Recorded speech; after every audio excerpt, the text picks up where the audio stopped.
जय हिंद दोस्तों। धुरंधर the real story behind the blockbuster. हम सब जब थिएटर में बैठते हैं तो पर्दे पर एक अलग ही दुनिया चलती है ना? गोलियां, धमाके, हीरो का स्टाइल और विलन का खौफ, ये सब हमें एंटरटेन करता है।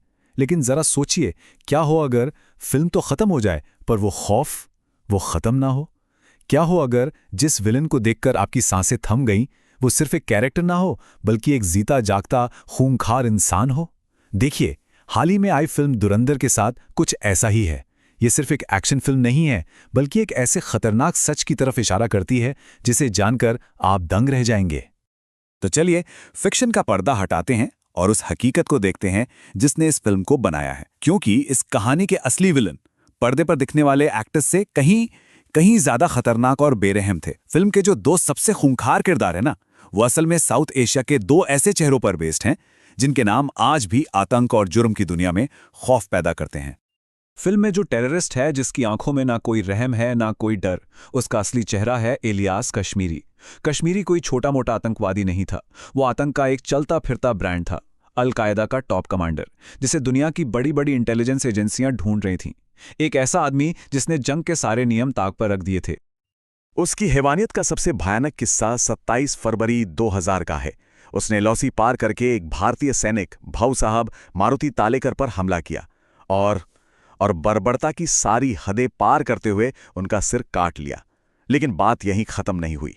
रिपोर्ट्स ये बताती हैं कि उस कटे हुए सिर को एक ट्रॉफी की तरह पाकिस्तान ले जाया गया और उस वक्त के जनरल परवेज मुशर्रफ को पेश किया गया। सोचिए जरा। यही नहीं, 26/11 मुंबई हमलों की साजिश में उसने डेविड हेडली की मदद की, पुणे की जर्मन बेकरी में धमाका करवाया और अफगानिस्तान में CIA के खुफिया बेस पर भी हमला बोल दिया। उसका मकसद सिर्फ कश्मीर नहीं था। उसने तो खुलेआम कहा था, कश्मीर तो बस शुरुआत है। उसकी नजरें भारत के दूसरे हिस्सों जैसे हैदराबाद और जूनागढ़ पर थीं। वो एक ऐसी सल्तनत बनाना चाहता था जिसकी नींव सिर्फ और सिर्फ दहशत पर रखी हो। ये बयान उसकी सोच और खतरनाक इरादों को साफ साफ दिखाता है।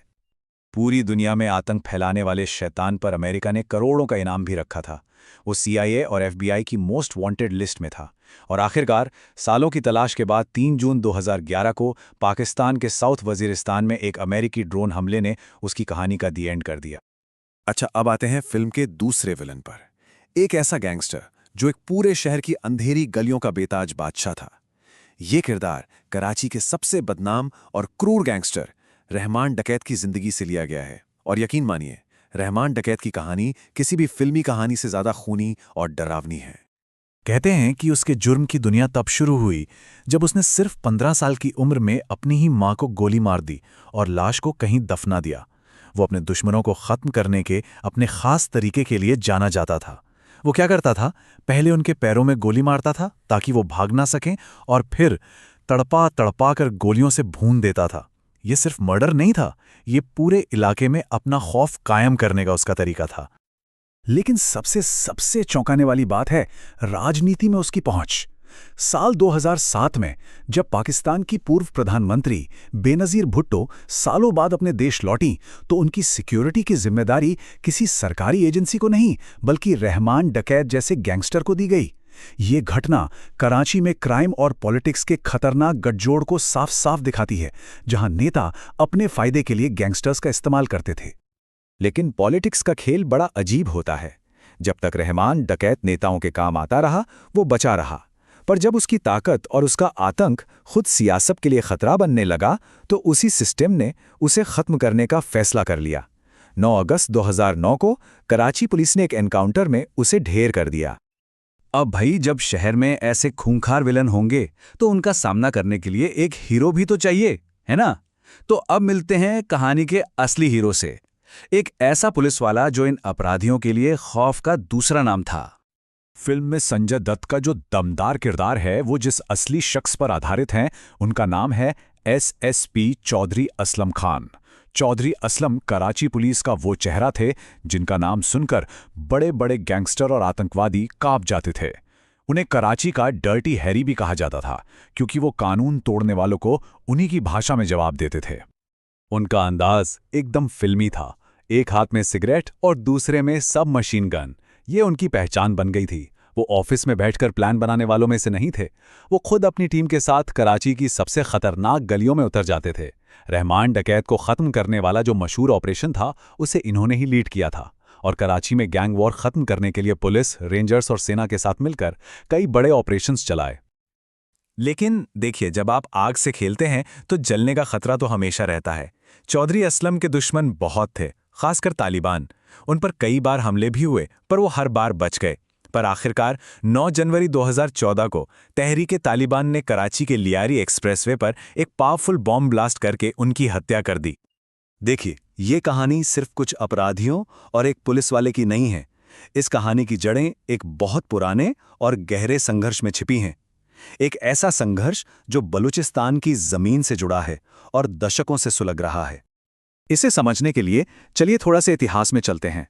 1947 में जब भारत का बंटवारा हुआ, तब बलूचिस्तान एक आज़ाद रियासत थी।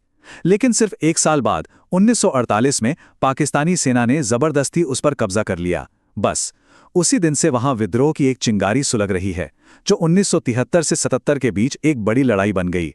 और 2006 में जब बलूच नेता नवाब अकबर भुक्ती की हत्या हुई, तो ये चिंगारी एक ज्वालामुखी में बदल गई।